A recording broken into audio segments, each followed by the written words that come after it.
Hallelujah. Praise the lord. దేవునికి స్తోత్రం. ఈరోజు దేవుని వాక్యం ఆదికాండం 11వ అధ్యాయం. భూమి అంతటా ఒక్క భాషయు ఒక్క పలుకును ఉండెను. వారు తూర్పున ప్రయాణమై పోవుచుండగా షేనారు దేశమందొక మైదానం వారికి కనబడెను. అక్కడ వారు నివసించి, మనము ఇటుకలు చేసి బాగుగా కాల్చుదాము రండని ఒకనితో ఒకడు మాటలాడుకొనిరి. రాళ్లకు ప్రతిగా ఇటుకలను, అడుసునకు ప్రతిగా మట్టి కీలును వారికుండెను. మరియు వారు, మనము భూమి అంతటా చెదిరిపోకుండా ఒక్క పట్టణమును, ఆకాశమునంటూ శిఖరము గల ఒక గోపురమును కట్టుకొని పేరు సంపాదించుకొందము రండని మాటలాడుకొనగా, యెహోవా నరుల కుమారులు కట్టిన పట్టణము గోపురమును చూడదిగి వచ్చెను. అప్పుడు యెహోవా, ఇదిగో జనము ఒక్కటే, వారందరికీ భాష ఒక్కటే, వారు ఈ పని ఆరంభించియున్నారు.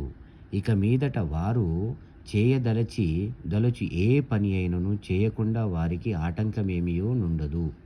గనుక మనము దిగిపోయి వారిలో ఒకని మాట ఒకనికి తెలియకుండా అక్కడ వారి భాషను తారుమారు చేయదము రండని అనుకొనెను. అలాగు యెహోవా అక్కడ నుండి భూమి అంతటా వారిని చెదరగొట్టెను గనక వారు ఆ పట్టణమును కట్టుట మానిరి. దానికి బాబేలు అను పేరు పెట్టిరి. ఎందుకనగా అక్కడ యెహోవా భూజనులందరి భాషను తారుమారు చేసెను. అక్కడ నుండి యెహోవా భూమి అంతటా వారిని చెదరగొట్టెను. హల్లెలూయా. షేము వంశవాళి ఇది. షేము 100 ఏండ్లు గలవాడే జలప్రవాహం గతించిన 2 ఏండ్లకు అర్పక్షదును కనెను. షేము అర్పక్షదును కనిన తరువాత 500 ఏండ్లు బ్రతికి కుమారులను కుమార్తెను కనెను. అర్పక్షదు 35 ఏండ్లు బ్రతికి షేలాహును కనెను. అర్పక్షదు షేలాహును కనిన తరువాత 403 ఏండ్లు బ్రతికి 3 కుమారులను కుమార్తెలను కనెను. షేలాహు 30 ఏండ్లు బ్రతికి ఏబేరును కనెను. షేలాహు ఏబేరును కనిన తరువాత 403 ఏండ్లు బ్రతికి కుమారులను కుమార్తెలను కనెను. ఏబేరు 34 ఏండ్లు బ్రతికి పేలేగును కనెను. ఏబేరు పేలేగును కనిన తరువాత 430 ఏండ్లు బ్రతికి కుమారులను కుమార్తెలను కనెను. పేలేగు 30 ఏండ్లు బ్రతికి రాయును కనెను. పేలేగు రాయును కనిన తరువాత 290 ఏండ్లు బ్రతికి కుమారులను కుమార్తెలను కనెను. మరియు 32 ఏండ్లు బ్రతికి సేరూగును కనెను. రాయు సేరూగును కనిన తరువాత 207 ఏండ్లు బ్రతికి కుమారులను కుమార్తెలను కనెను. సేరూగు 30 ఏండ్లు బ్రతికి నహోరును కనెను.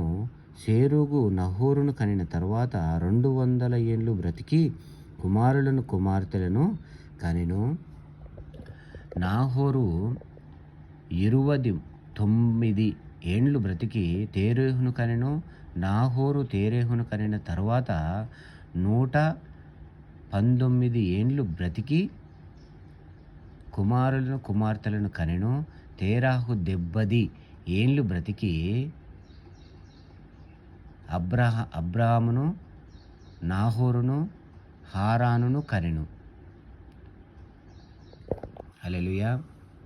తేరాహు వంశవాళి ఇది. తేరాహు అబ్రామును, నాహోరును, హారానును కనెను. హారాను లోతును కనెను. ఎవరు? తేరాహు అబ్రామును, నాహోరును, హారానును కనెను. హారాను లోతును కనెను. హారాను తాను పుట్టిన దేశమందలి కల్దీయుల ఊరను పట్టణములో తన తండ్రి అయిన తేరాహు కంటే ముందుగా మృతి పొందెను. అబ్రాము నహోరును వివాహము చేసుకొనిరి.